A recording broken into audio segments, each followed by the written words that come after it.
introducción para seguir el hilo, hermano, y ser congruente con lo que estamos hablando. ¿Cuál fue el último punto que hablamos? Fueron los primeros versículos del capítulo 2. Ahí nos quedamos, abarcamos hasta llegar al versículo 10 y hablaba de la carta de los Efesios acerca de cómo somos salvos. Salvos por gracia, somos salvos no por obras. Esas buenas obras que nosotros hacemos, Dios las preparó para que anduviésemos en ellas de antemano. El apóstol Pablo exalta primeramente la gloria de Dios, exalta su gracia, su benevolencia, su generosidad, su amor, y toda nuestra salvación la enfoca y la relaciona directamente a esos atributos de Dios.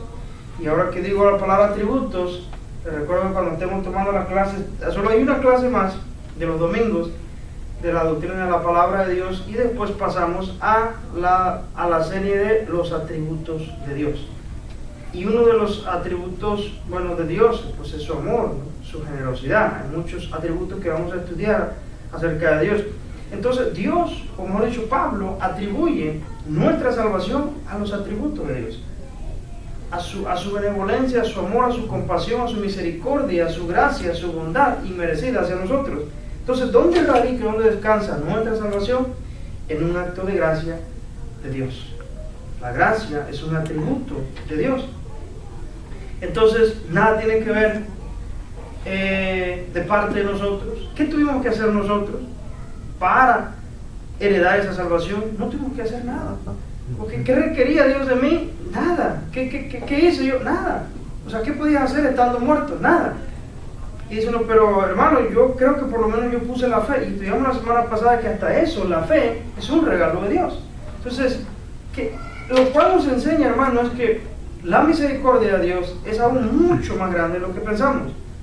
Porque no teniendo nada nosotros, estando totalmente en una bancarrota espiritual, y llamémoslos en los términos bíblicos, esa bancarrota espiritual, muertos espirituales.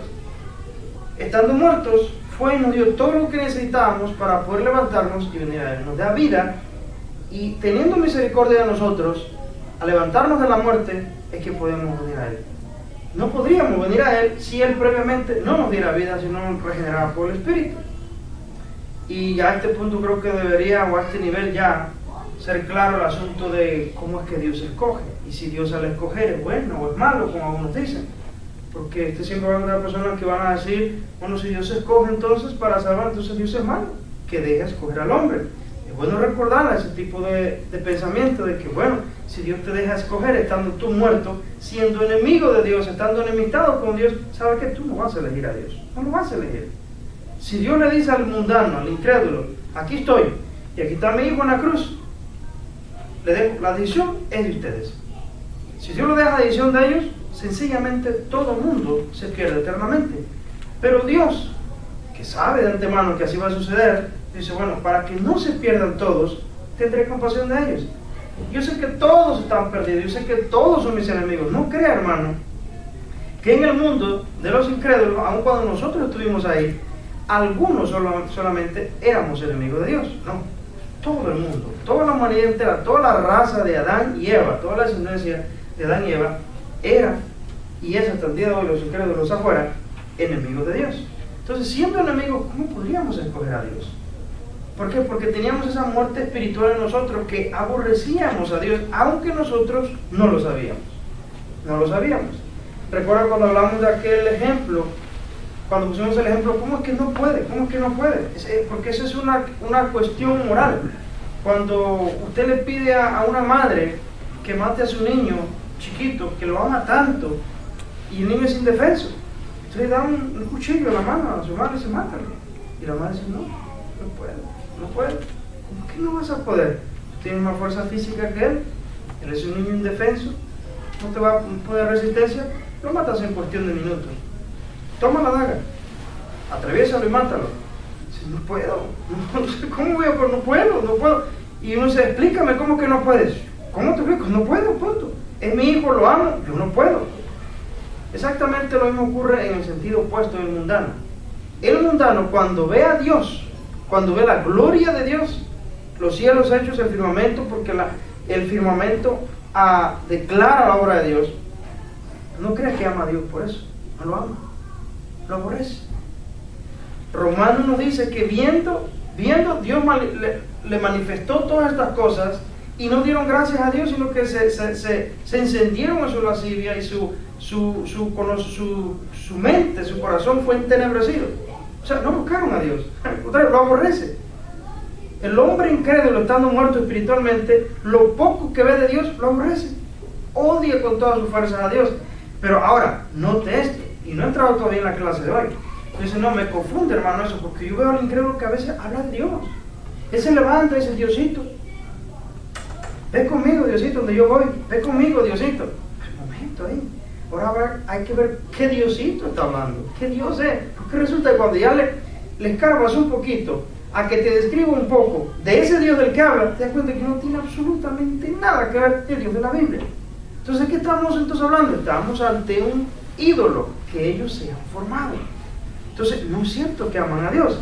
El hecho que menciona a Dios quiere decir que estamos hablando del mismo Dios. Ellos aborrecen a Dios de la misma forma que usted y yo lo aborrecíamos. Pero usted y yo ni siquiera lo sabíamos. Creíamos que estábamos bien con Dios. No estábamos bien con Dios. Éramos enemigos. Entonces, siendo enemigos de Dios, ¿cómo podríamos escoger a Dios? Tendría que ser un acto bondadoso de Dios para decir, están muertos, están perdidos, son mis enemigos. Y ahí nos recuerda la palabra de Dios. Cuando leímos hace tiempo aquí, estudiamos Romanos, cuando nos dice, y si siendo enemigos fuimos reconciliados, ¿cuánto más, estando ya justificados por su sangre, seremos salvos de su ira? Es decir, hermano, dicho en otras palabras, ¿cuál es el temor para el Hijo de Dios?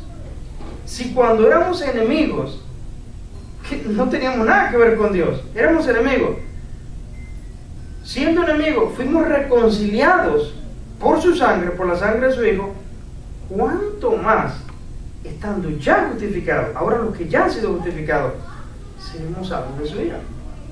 Jesucristo le dijo a sus discípulos, no temáis manada pequeña, porque a vuestro Padre os ha parecido, le ha parecido daros el reino. O sea, a Dios arriba, desde los cielos, ha tenido a bien regalarles a esta manada que Él escogió el reino. O sea, ¿cuál es el temor? No podemos, hermano, vivirlo. No nos confundamos los términos del temor. A uno puede decir, hermano, ¿no está usted diciendo que no debemos temer a Dios? No, se está hablando de un temor diferente. El temor a Dios, hermano, no es un espanto, no muchas veces se confunden. Cuando hablamos de temer a Dios, no estamos hablando de que usted le tenga un terror a Dios, un espanto, que si Dios se me aparece yo me desmayo del susto. No, no estamos hablando de eso. El temor a Dios que la Biblia nos habla es un temor reverente, es un temor santo, es un temor, una obediencia que se le da a Dios, hermano, con gozo. Su mandamiento, dice la palabra, no son gravosos. Para nosotros no deben ser gravosos sus mandamientos. No puede decir, no, es que los mandamientos del Señor yo no los puedo llevar, no puedo. ¿Quién puede ser cristiano? ¿Quién puede agradar a Dios? No, sí, hermano, cuando hemos nacido de nuevo, Él escribe en nuestros corazones sus mandamientos y ya no son para nosotros gravosos. Ahora nos deleitamos en vivir la nueva vida en Cristo. Y eso es, hermano, gracias al Espíritu de Dios en nosotros. Sin el Espíritu Santo presente en nosotros, jamás podríamos vivir esa vida santa. Entonces, ¿qué estudiamos la semana pasada, hermano? Estudiamos que el apóstol Pablo le atribuye entonces nuestra salvación totalmente a los atributos de Dios. ¿Buscó Dios alguna señal o algo en nosotros para darnos vida? ¿Buscó alguna cualidad? No, ninguna.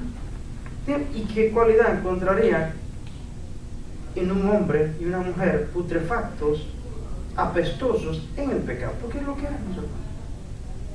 Ya, hermanos, como les mencionaba acerca de Lázaro, a veces Lázaro ya tenía días de muerto y olía mal. Era nuestra condición en el sentido espiritual. El pecado delante de Dios no puede ser recibido. Delante de Dios no puede haber pecado presente. Dios aborrece el pecado. Dios detesta el pecado. Y que nuestras mejores obras, dice, son como ¿qué? Como trapos de inmundicia. O sea, no había ni siquiera una mínima opción de que Dios mirara en mí algo bueno para que entonces me escogiera y me llamara. No. Lo único que nosotros somos, hermanos, y siempre lo repetiré de este lugar, fuimos recipientes de su misericordia. Y eso debe, hermano, mantenernos el gozo todo el tiempo. Siempre recordar de dónde Dios nos sacó y que siendo yo nada, Él tuvo misericordia de mí. Porque cuando pensamos lo opuesto, hermano, pensaba que, bueno, es que algo tuvo que haber visto Dios. Bueno, es que Dios veía cómo yo me esforzaba para buscarlo. Entonces por eso me dio luz, porque Él veía cómo me esforzaba. Entonces Él no sería quien se llevaría toda la gloria completa, sino que tú también te la llevas. Porque si no hubiera sido por ese buen tramo que tú caminaste hacia Dios, simplemente no lo haces. Entonces es aquí donde se dividen también dos corrientes doctrinales en el cristianismo. ¿Cómo es que Dios salva? Ambas doctrinas creen que y entienden y aceptan que Dios sí escoge. Pero la pregunta a aclarar es, bueno, Dios hace toda la obra al principio, o sea, Él me levanta de la muerte y me trae a Él, me muestra su gloria y yo vengo irresistiblemente a Él, después que me dio vida y veo su gloria y lo amo tanto que irresistiblemente vengo a terminar en sus pies. O yo hago un tramo y Él hace otro tramo. Yo hago un tramo y yo hago otro tramo. Yo la segunda opción no la creo. He estudiado tantas doctrinas que no le veo sentido. Porque estando yo muerto, yo no puedo dar pasos hacia el Señor si aún estoy muerto. Si Dios me muestra su gloria, algo de su gloria, no es que vaya a ser como pecadores a aborrecerlo más, porque somos enemigos. ¿Cuánto disfruta usted estar al lado de un enemigo? Si es que usted tiene un enemigo. O si usted considera a alguien su enemigo, usted detesta la compañía de esa persona. Son enemigos. Un enemigo y otro enemigo, lo menos que procuran estar juntos. No, se repelen uno al otro. Nosotros y Dios teníamos esa enemistad. Había una enemistad. ¿Por qué le digo todo esto? Porque vamos a entrar en lo que vamos a hablar hoy, que es necesario que entendamos, hermano, y no perdamos de vista, no perdamos el hilo. Éramos enemigos de Dios. Entonces el apóstol Pablo, después de que nos explicó todo eso, terminó diciendo en el capítulo de la semana pasada, en el 9, que entonces Él nos preparó estas buenas obras. Ahí recién el apóstol Pablo nos vino a hablar de las buenas obras. No las involucró ni las mencionó en cuanto a la salvación, sino las vino a mencionar después de la salvación, después del nuevo nacimiento. Y ahí nos dice que, arrancando por ejemplo desde el 8, porque por gracia sois salvos por medio de la fe y esto no de vosotros, pues es don de Dios, o sea, regalo de Dios, no por obras. Ahí recién viene de las obras y diciendo algo negativo. Es decir, no se vaya alguno de ustedes a jactar pensando que es una muy buena obra, como yo acabé en un tramo y tú otro. Entonces el Señor me mostró un poco más su evangelio, entonces yo me acerqué a otro tramo. Ahí estaríamos hablando de obras para acercarme a Dios a la salvación. Entonces no por obras para que nadie se gloríe, porque somos hechura suya, creados en Cristo Jesús para buenas obras, las cuales Él preparó de antemano para que anduviésemos. Fíjense que otra vez la obra de Dios. La obra de Dios es que yo te salvo, pero ¿sabes qué? Te voy a comunicar algo. Te voy a preparar buenas obras en las cuales tú vas a andar. Y a su tiempo yo te voy a involucrar que andes en ellas. Tú vas a pensar a lo mejor, equivocadamente, que eres tú el que las produce. Pero cuando leas mi palabra en Efesios 2:10, te vas a dar cuenta que yo te las preparé. Tú vas a pensar que tú eres el que en ti mismo produces ese buen deseo de hacer las cosas, pero cuando leas Filipenses capítulo 2, lo leas completo, vas a entender que yo soy el que en ti produzco tanto el querer como el hacer, por mi buena voluntad. Entonces es por eso la necesidad de leer la Escritura, la palabra de Dios, para que vamos entendiendo y despejándonos, hermano, despejándonos de pensamientos equívocos que a veces tenemos. Y eso que hacemos, hermano, es la palabra de Dios santificándonos. ¿Cómo me santifica a mí el Espíritu? ¿Alguien aquí tiene computadora en su casa? ¿Usted sabe que a la computadora se le mete un virus? Pero existen los antivirus. Y el antivirus saca archivos y tira todo lo que es malo, que es dañino para la computadora. Va quitando lo que no sirve. Cuando nosotros, hermano, leemos la palabra y nos exponemos al conocimiento de la palabra, ¿sabe qué sucede? Inevitablemente, y usted a veces ni cuenta se da, que usted se está santificando cada vez más. ¿Por qué? Si hoy han transcurrido 6 meses en este lugar escuchando la palabra y estaba yo así, mira, cargado de ideas que para mí eran buenísimas, me parecían correctas, pero ahora que leo la palabra me doy cuenta que muchas cosas estaban muy mal. Me santificó la palabra, me quitó eso de mi memoria, de mi mente, de mi corazón y lo reemplazó por la verdad, para ya no tener solamente una noción de Dios a medias un poquito así a oscuras o grisecito, sino que claro. Entonces me santifica la palabra. Porque la palabra, hermano, es verdad. Y en ella, hermano, está nuestra santificación. Entonces ahora entramos en el versículo 11. Por tanto, vuelvo a notar, hermano, que ahí el por tanto no está puesto nomás, por otro nomás. Ese por tanto es un resumen de lo que ya nos habló en los versículos anteriores. ¿Cuál? Esto que le acabamos aquí de resumir. Entonces, por tanto, es decir, por todo esto, hermanos, estamos en el 2.11 de Efesios. Por tanto, acordaos que en otro tiempo, vosotros, los gentiles, en cuanto a la carne, erais llamados incircuncisión por la llamada circuncisión hecha con mano en la carne. Mire qué tema viene aquí a entrar el apóstol Pablo. Pareciera que sale un poquito de acá para abordar un tema que para él lo considera importante. Él se enfoca ahora en los gentiles, ya no en el judío, sino en los gentiles. ¿Quiénes son los gentiles? Nosotros. Nosotros que no somos de linaje judío, no somos de linaje israelita. Para la Biblia, para el Antiguo Testamento, nosotros, quienes no llevamos esa sangre, hermano, somos sencillamente gentiles.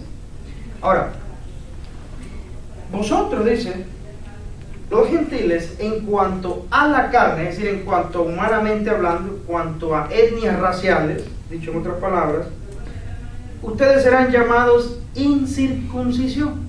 Recuerda cuando David se sintió ofendido porque este Goliat, este filisteo, estaba ofendiendo, arremetiendo, maldiciendo al pueblo de Israel, y todos bien acobardados porque era un hombre gigante.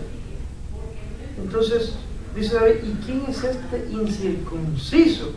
Este incircunciso que se ha atrevido a desafiar al ejército de Israel. Incircunciso, era un filisteo, no era de la nación de Israel. Ahora, ¿por qué incircunciso? Porque la nación de Israel tenía un pacto hecho con Dios, que se llamaba circuncisión. Y estamos a leer en Génesis 17, y vaya a seguir preparando su Biblia ahí, que era la circuncisión. No podemos dar por sentado aquí, a todos sabemos lo que es la circuncisión, algunos lo saben, pero otros no lo saben. Ahora, todo el que no tenía la señal del pacto de la circuncisión era un circunciso. Vamos a Génesis capítulo 17 y lo leemos rápido. 1 a 14, se los leo. Era Abraham de 99 años. Fíjense qué jovencito estaba, ¿verdad? Chavalito. Era Abraham, y nótese, hermano, que no dice que era Abraham. Léalo, ahí no hay H de por medio. Y tampoco, aquí entra un poquito en cuestiones de gramática. Cuando hable de la esposa de Abraham, antes no se llamaba Sara, pero no se llamaba Sarai, hermano, se llamaba Sarai, porque no tiene acento en la I. Si tuviera acento en la I, fuera Sarai, pero es Sarai, porque no tiene acento en la I. Él era Abraham, no Abraham, sino Abraham, y ella era Sarai. Ahora, era Abraham, no Abraham todavía, sino Abraham, de edad de 99 años, cuando le apareció Jehová y le dijo, fíjense cómo Dios, nomás se le apareció porque él es Dios, no le anduvo pidiendo permiso. Dice, y le dijo, yo soy el Dios Todopoderoso, anda delante de mí y sé perfecto. Paz, los requisitos que Dios le pone. Obviamente, porque Dios iba a estar con él, de otro mundo no iba a poder andar delante de Dios perfecto, que anduviera perfecto delante de él, puesto que Abraham, hermano, aquí era de Ur de los Caldeos, era un pagano en este punto. Pero Dios le dice, anda delante de mí, perfecto. Obviamente porque no lo andaba.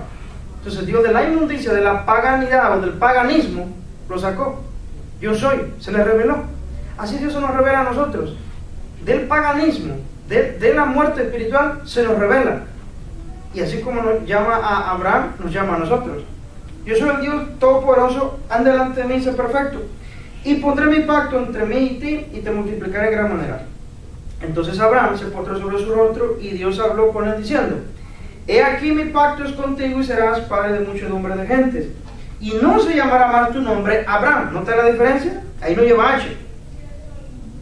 y no se llamará más tu nombre Abraham, sino será tu nombre Abraham, porque te he puesto por padre de muchedumbre de gente, lo cual, hermano, significa Abraham, padre de muchedumbre.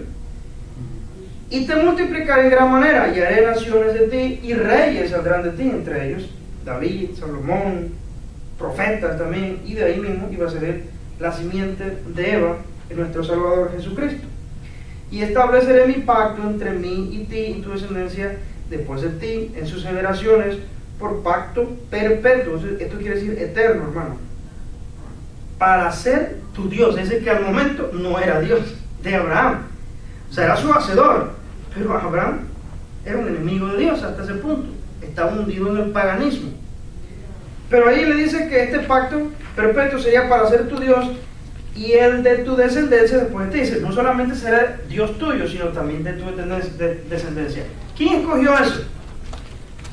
¿Quién buscó a quién? ¿Quién se le apareció a quién? ¿Abraham andaba buscando a Dios? No hay evidencia bíblica para pensar que Abraham andaba buscando a Dios. Dios simplemente se le apareció y hace un pacto con él, y lo haré no solo contigo, también con tu descendencia, perpetuamente. Yo seré su Dios. Imagínense que le ha dicho a Abraham, ¿y este quién se cree? ¿Y con qué autoridad? Nomás se agarra, se coge. ¿Eres Dios o qué? Creador de todas las cosas. Pues nada más y nada menos que hablamos justamente de ese Dios soberano, creador de todas las cosas. ¿Por qué escogió a Abraham habiendo otros paganos quizá que eran más justos que él? Lo sabía a lo mejor. Abraham no era el más justo quizá entre estos paganos. Pero Dios, hermano, elige soberanamente. ¿Quién le puede decir a Dios por qué Abraham y por qué no al fulano aquel? Eso, en ese asunto, hermano, con Dios no nos metamos. ¿Quiere usted discutir con Dios? Ya dijo Pablo, ¿quién eres tú, hombre, para que alterques con Dios? Bien, y te daré a ti y a tu descendencia, en el 8, después de ti la tierra en que moras, toda la tierra de Canaán, en heredad perpetua, y seré el Dios de ellos. Dijo de nuevo Dios a Abraham, ya no Abraham, ya Abraham ya no existe. En cuanto a ti, guardarás mi pacto, tú y tu descendencia después de ti por sus generaciones. Este es mi pacto que guardaréis entre mí y vosotros y tu descendencia después de ti. Será circuncidado todo varón de entre vosotros. ¿Qué era la circuncisión, hermano? No voy a entrar a ser explícito en eso. La circuncisión consistía en remover el prepucio del miembro viril masculino del niño al 8º día después de haber nacido.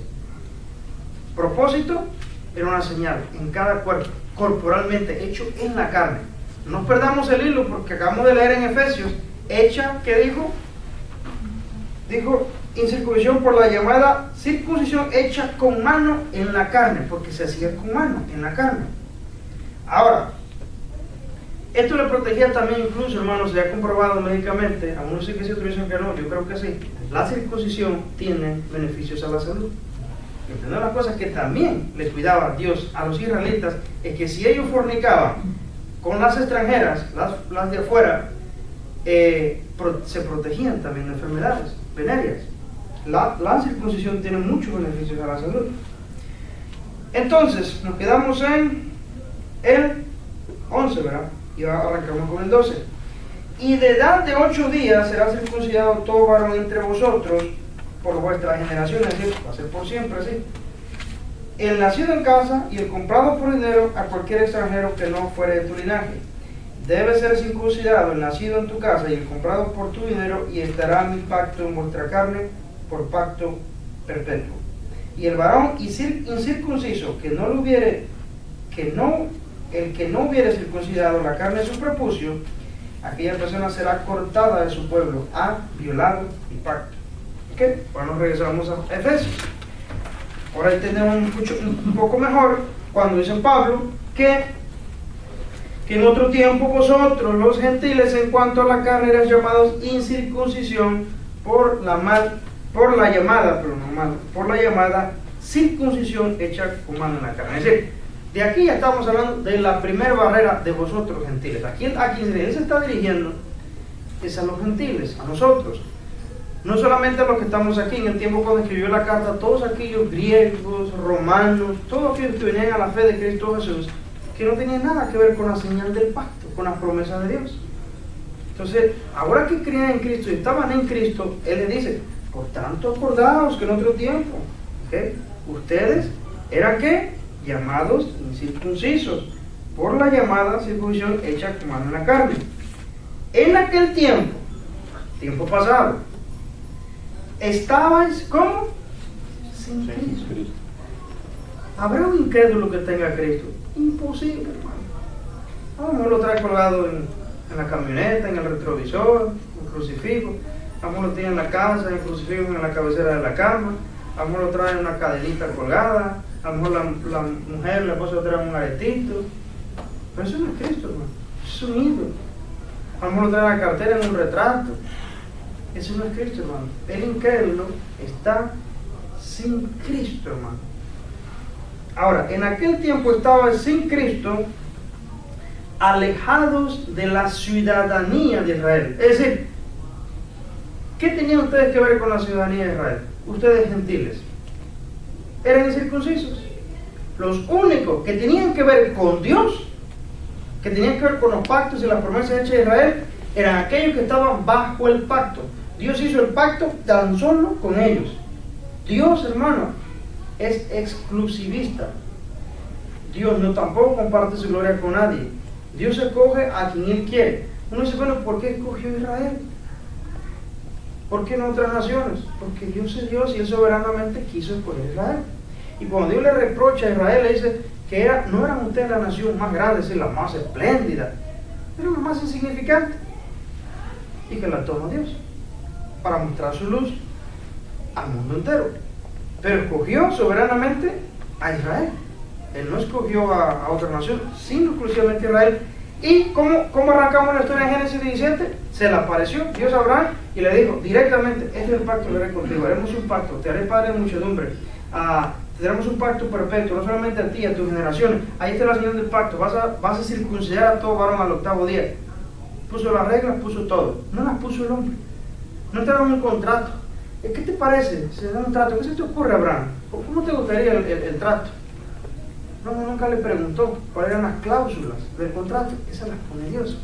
Es por eso, hermano, que nosotros debemos huir de este tipo de evangelio que ahora existe, donde la gente intenta hacer pactos con Dios. Pactos con Dios. Usted no puede hacer pactos con Dios. Usted no le saca a Dios un pacto y usted le pone las cláusulas. No, venga, Señor, venga. Y haz un pacto con Dios, trae tu ofrenda y pacta con Dios. Entonces, ponle nombre a la ofrenda, pacta. Yo estoy pactando que estos $300 van dirigidos para la sanidad de mi sobrinito, que ya tiene 5 días en el hospital. Y este pacto, yo estoy pactando con Dios para que Dios y usted le pone las cláusulas a Dios. Nunca va usted a encontrar eso en la Biblia. Usted no se acerca a Dios y le tira la leche con la tirada. ¿Qué te parece? Hacemos un pacto, Dios. Dios es el que hace el pacto, no lo hace el hombre. Dios pone las cláusulas. Él se parece a Abraham y le dice: y este es mi pacto, un pacto que ya había concebido, no uno que se le ocurre al hombre. Nunca es, hermano, de la mente del hombre, del corazón del hombre, hacia Dios, y Dios le toma la oferta.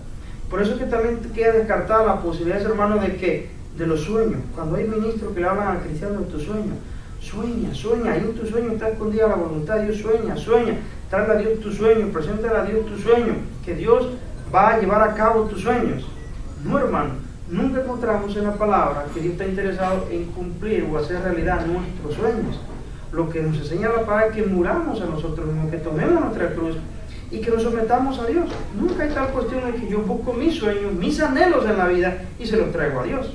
Eso no opera de esa forma, hermano. Ni los sueños, ni los pactos. El que hace el pacto lo hace Dios, y las cláusulas del pacto las pone Dios. Entonces,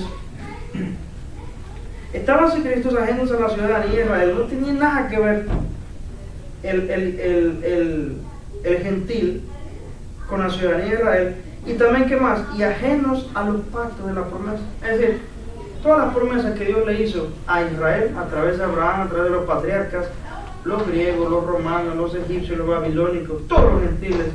En ese tiempo, hermano, nosotros como cultura no habíamos llegado a la existencia. Los latinoamericanos no existíamos todavía. Eso vino a ser después de los 1800. Nosotros somos una etnia racial, hermano, recientemente nueva. Nosotros no existíamos como etnia racial. Cuando los europeos en 1519 entraron por el puerto de Veracruz en México y conquistaron México, hicieron la mezcla y dieron origen al mestizaje. Europeos, mitad indio nativo, y nace el mestizaje. Pero esa etnia racial no existía. No existía. Entonces en ese tiempo no estábamos nosotros. Pero más sin embargo, hermanos, éramos ya gentiles, contados como gentiles. Y es que hay culturas que pasan, hermano. La maya prácticamente quedó extinta, los incas prácticamente extintos, quedan ahí algunos descendientes y se da paso a nuevas etnias raciales. Bien, ajenos a los pactos de la promesa, todas esas etnias raciales, hermano, incluyéndonos y nosotros, no teníamos nada que ver. Se la pongo así. Les traigo a la memoria cuando el Señor está predicando, está enseñando y se acercan aquellos religiosos queriéndole tentar, queriéndole poner una trampa, a ver en qué hacían caer al Señor. Le dice, bueno, mira que un hombre tuvo una esposa y bueno, murió, no le dejó hijos, y tú sabes que la ley de Moisés dice que si muere el esposo y no deja descendencia, pues el hermano tiene que tomarla por esposa. Pero resulta que también que la tomó el segundo, murió, no dejó descendencia, así vino el otro, la tomó, no dejó descendencia porque murió también. Bueno, 7 pasaron por ella. En el día de la resurrección, pues, ¿de quién será esposa esta mujer? Si las 7 la tuvieron.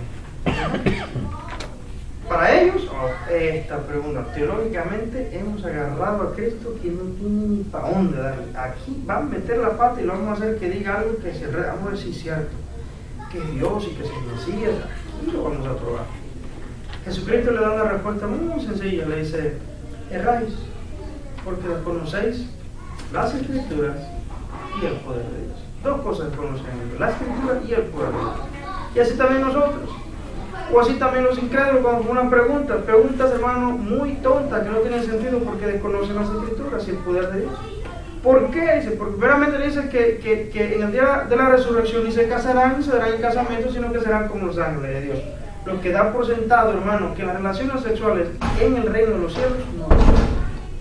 El día que nosotros partamos de este lugar y recibamos cuerpos glorificados, olvídese, la relación sexual, como dice aquí, la unión matrimonial, no existirá en el cielo. Seremos como los ángeles de Dios. Ahora, ¿cómo los ángeles de Dios? Díganme cómo son. ¿Son hombres o son mujeres? ¿Qué sexo? ¿A cuál sexo pertenecen? ¿Son sexo masculino o femenino? No hay, no existe. Nosotros en nuestra existencia existimos en 2 formas de ser humano, sexo masculino y sexo femenino. Dios en su creación así lo hizo perfecto. Pero esta es una especie o un tipo de creación. Pero en las otras creaciones de Dios no hay tal cuestión como masculino o femenino. ¿Qué es Dios? ¿Masculino o femenino? No, Dios no tiene un sexo femenino o masculino, no lo hay. Pero más sin embargo, ¿por qué Dios cuando se encarnó en un cuerpo masculino?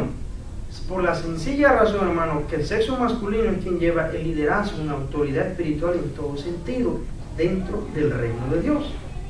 El hombre es responsable delante de Dios, porque primeramente fue creado Adán y después Eva como ayuda idónea para Adán, pero primeramente fue creado el hombre, y el hombre es el líder. Es por eso, hermano, que hay muchas cosas que se cuelan de forma muy errada. Número 1, hermano, una iglesia nunca debe ser dirigida por una mujer. Hay cosas de gente que no les gusta escuchar. Una mujer no puede ser pastor. Bíblicamente, si la mujer quiere ser pastor, pues allá ella, delante de Dios que le dé cuentas. Pero desde el punto de vista bíblico, no puede haber, ni debe haber una mujer siendo pastor. En el Antiguo Testamento, como en el Nuevo Testamento, toda la línea, hermano, que seguimos, toda es masculina. Y Dios se encarnó en un ser masculino. Y los 12 apóstoles masculinos. Dijo que para ser apóstol, hermano, para ser apóstol tenía que ser unos requisitos marido de una sola mujer. No mujer, esposa de un solo marido. Es esposo de una sola mujer. No hay tales cosas, hermano, como pastora. O es que yo le llamé a la pastora. No existen las pastoras. Nosotros tenemos que educar nuestro lenguaje al bíblico. La mujer no debe dirigir la iglesia. La mujer no debe dirigir en asuntos espirituales. Es el hombre que tiene que dirigir. Las pautas las pone la palabra de Dios. Entonces, es que no me gusta eso, es machismo. Bueno, si tú crees que Dios es un Dios machista, tú tienes un conflicto con Dios. pero nosotros no tenemos ninguna autoridad para arremeter contra él y decir, no, a mí no me gusta, Señor, eso no me gusta. ¿Cómo que va a decir que la mujer no puede ser Cristo en la iglesia?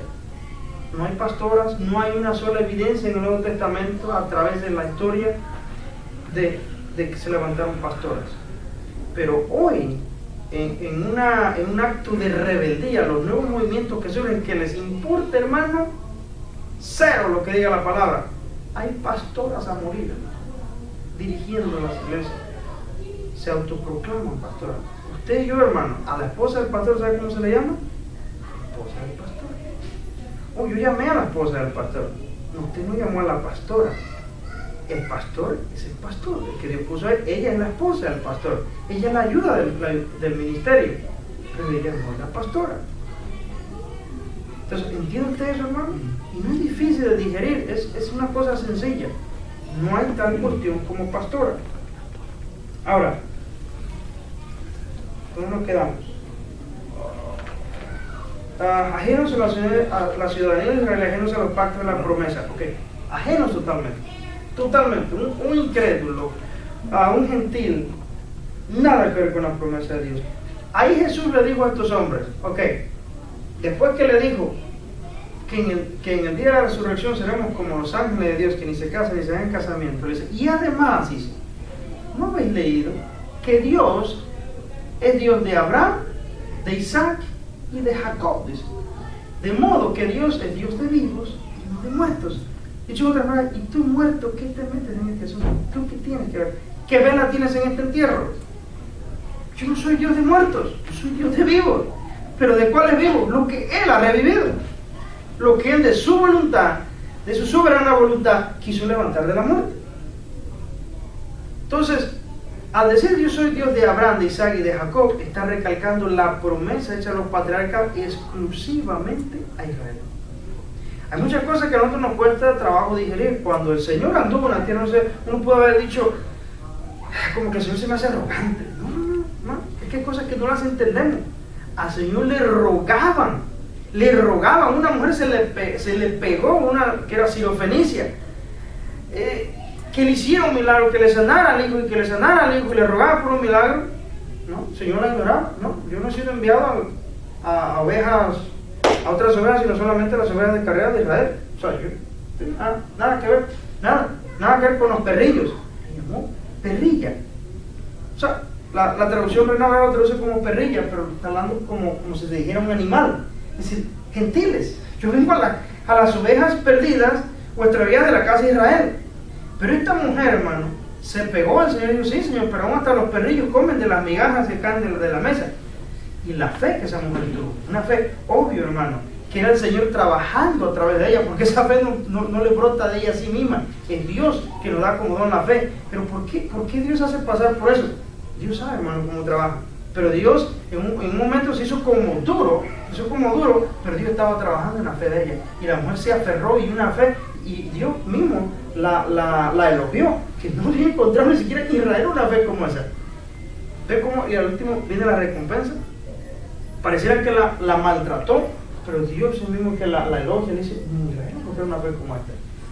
Ahora, hay cosas que a veces no entendemos.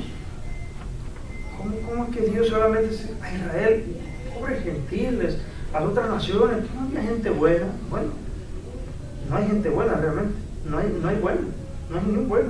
A los ojos del hombre sí hay gente buena, hermano. Nosotros señalamos, hay una muy buena gente, un mundano de primera, muy buena gente, sí, porque te prestó $200 un día. Buena gente, a tu manera de ver, es buena gente. A los ojos de Dios, malos, toditos malos. Y en eso estamos también nosotros. Solo que por la gracia de Dios fuimos regenerados, y ahora no es que ya nos convertimos en los seres perfectos, no, sino por la sangre de Cristo, limpio del pecado nos ve, que si nos quita la sangre de Cristo, nos ve otra vez en inmundicia. Es la sangre de Cristo que nos limpia, hermano, de todo pecado. Entonces, ajenos a esta ciudadanía, ajenos a los pactos, y para rematarla, por si no fuera poco, sin esperanza y sin Dios en el mundo. ¿Qué esperanza tenían? ¿Esperanza de vida eterna? No había esperanza. ¿Qué esperanza tiene el mundano el día de hoy? Ninguna, hermano. No tiene esperanza el mundano. a no ser que Dios le resucite de los muertos. Quienes tienen conflicto para aceptar la doctrina de que Dios escoge, de la elección de Dios, yo les hago una pregunta. Si no es Dios el que obra en los corazones de las personas soberanamente y los trae a su camino, ¿qué hace usted rogándole a Dios que salve a fulano de tal, que salve a su familiar? Si realmente no es Dios el que va a hacer. Yo diría, ¿yo qué tengo que ver eso? ¿Cómo lo pides a mí? ¿Qué acaso tengo yo poder para ir y darle vida nomás a ese muerto que ha tirado ahí? ¿Yo puedo hacer eso? No, ve y habla con él, habla con el muerto, a ver si te escucha y decide revivir. No, confirma el propio Arminiano, confirma que al rogarle a Dios, salva a mi madre, salva a mi padre, salva a mi abuelo, salva, porque lo único que puede salvar es Él, es Él, es Él. No somos nosotros el que hacemos la obra hablándole. Tiene que ser el Espíritu Santo que venga y le dé vida. De lo contrario, no viene Cristo. Entonces, es a Dios a quien vamos, y a Dios el Padre le rogamos, y Dios es el que va y soberanamente va y lo levanta. Ahora, fíjense cómo opera Dios. Cuando usted un día ora, intercede por una persona y luego esa persona se salva, ahí no tenemos que tener cuidado, porque se ve, si yo no hubiera orado, es que yo soy un hombre de oración. Si tú supieras cuántas horas yo, me pelé las rodillas orando por ti, que si no hubiera sido por mis oraciones, tú no estuvieras aquí. No por tus oraciones. Dios te usó, te impulsó a que oraras, ¿sabes para qué? Para llevar a cabo el plan que Él ya desde antemano ya lo había preparado. Provocó en ti, porque Él es el que produce en nosotros el querer como el hacer, provocó en ti que te metieras en oración, que le insistieras y te pusieras de rogón, y Dios contesta la oración. Pero fue Dios Él mismo el que lo provocó en nosotros. Así es la forma de operar de Dios, hermano. Ahora, algunos dicen, no, eso no me gusta, que soy un mono, un muñeco, Dios me usa, me manipula. No, hermano, Dios no te manipula. Te voy a decir por qué. Porque las decisiones, ¿saben qué fue la manipulación? Vamos a decir que allá Carlos, de noche a la mañana, él no tiene ganas de orar, él no tiene ganas de interceder por mí que se espera todo el mundo que se va al infierno. Mi abuelito, mi suegro, mi tío, todos que están en el infierno. Pero, de la noche a la mañana, de la nada, él entra una gana de orar. Y él no quiere orar, está de terco, pero una fuerza que él no entiende lo está haciendo hablar y le está moviendo la lengua y dice, pero ¿qué me pasa? Yo ni quiero orar, pero ¿quién me está haciendo hacer esto? Dios te estaría forzando contra tu voluntad. Y dice, pero Dios no hace eso. Fíjate lo que Dios hace, que de tu propio albedrío, tú decides, usando tu voluntad, tu libre voluntad, eso es lo que significa albedrío, libre albedrío, tu libre voluntad, empiezas a orar, interceder o hacer esto o hacer aquello, y lo estás haciendo tomando una decisión, lo estás haciendo voluntariamente, pero a la vez Dios está llevando su plan en ti y no te forzó. Cuando usted vino a Cristo, por eso es que los que no creen en la doctrina de la predestinación, la doctrina de la elección, dicen, yo no puedo creer en un Dios ni aceptar un Dios que manda al infierno a aquellos que le ruegan que quieren ir al cielo y los manda al infierno, y los que no quieren ir al cielo, Él los mete pataleando a fuerza, los mete al cielo. ¿De dónde sale tal doctrina? Eso no es lo que la doctrina de la predestinación enseña. Cuando una persona viene a Cristo, rogándole a Cristo que le dé vida eterna, dice Cristo, el que a mí viene, yo no lo he hecho fuera. ¿Y sabe por qué vino? Porque Dios le trajo. No vino por su cuenta. Entonces Dios lo recibe, no lo echa fuera. Y aquel también que viene, ¿sabe qué viene? Viene por una voluntad que él tuvo, tomó una decisión de venir, pero quien realmente lo provocó fue Dios en él. No es que vino por una fuerza, yo no entiendo cómo, y una fuerza que me levantó en la silla y salí volando allá y me hizo decir unas palabras que yo nunca quise decir. No, sí las quisiste decir. Dios llevó a cabo su plan haciendo tu uso de tu libre albedrío. Y así Dios lleva a cumplir su propósito. O sea, finalmente, hermano, yo no sé si aquí días atrás le compartí ese ejemplo. Cuando, si no lo hice, se lo comparto ahora. La Biblia dice, venid a mí, ¿verdad? Imagínense que aquí tenemos una puerta muy grande, muy grande la puerta. Y aquí pasa un camino. Y hay un letrero grande que dice, venid a mí todo lo que está encargado y trabajado, que yo os haré descansar. Ese versículo de la Biblia. Venid a mí todo lo que está descansado y trabajado, que yo os haré descansar. Unos pasan, miren el letrero, lo ignoran, otros en medio asoman, no sé, entraré o no entraré. Pero alguien lo lee y dice, yo entro, yo sí quiero. Y entra. Y cuando entra allá adentro, ya entró, encuentra otro letrero que le dice: nadie puede venir a mí si mi Padre no le trae. Dice que, ¿cómo está eso? Las dos cosas son verdad. Tú llegaste, ¿sí? ¿Quién te forzó? Nadie. ¿Te forzó Dios para entrar al cielo? No te forzó, hermano. ¿Algunos de ustedes aquí que ya tienen esperanza de vida eterna sienten que Dios los forzó a venir aquí contra su voluntad? No. Eso no enseña la doctrina de la predestinación. La doctrina de la elección no enseña eso. Usted vino gozoso, arrepentido de su voluntad. Pero ahora que lee la palabra se da cuenta que no hubiera podido venir usted si el Padre no lo hubiera traído. Entonces, ¿cómo lo hizo venir Dios el Padre a usted? Usando su libre albedrío, usando su libre voluntad, usando su decisión. Una decisión real que usted tomó. Sin esperanza, sin Dios en el mundo. 13. Pero ahora, hermana Beatriz, ¿tú crees que podemos hablar de esa parte? ¿Ves? Y se gana un punto por el cielo. Dos puntos. Pero ahora en Cristo, ahora el contraste que hace el apóstol Pablo. Okay. Ya el apóstol Pablo nos dijo todo lo feo, como que es experto el apóstol Pablo para hacer eso. Primero nos tira todo lo tenebroso, todo lo feo, y luego cambia la historia. Pero ahora, el pero, hermano, otra vez el que marca la diferencia, el pero ahora en Cristo Jesús, nótese, en Cristo, vosotros, que en otro tiempo estabais lejos, es decir, lejos de estas promesas, de esta esperanza, habéis sido hechos cercanos, ¿qué? Por la sangre de Cristo. Ahora, ¿qué se refiere a eso? La sangre de Cristo. Dice que fuimos hechos, porque ahí es propio o apropiado decir fuimos, porque usted y yo debemos considerarnos gentiles. Éramos gentiles, éramos incircuncisos, y ahora en Cristo ya hemos sido hechos cercanos, ya no estamos lejos, ya no estamos lejos de Dios. Por la sangre de Cristo. ¿Alguien me puede explicar qué significa la sangre de Cristo?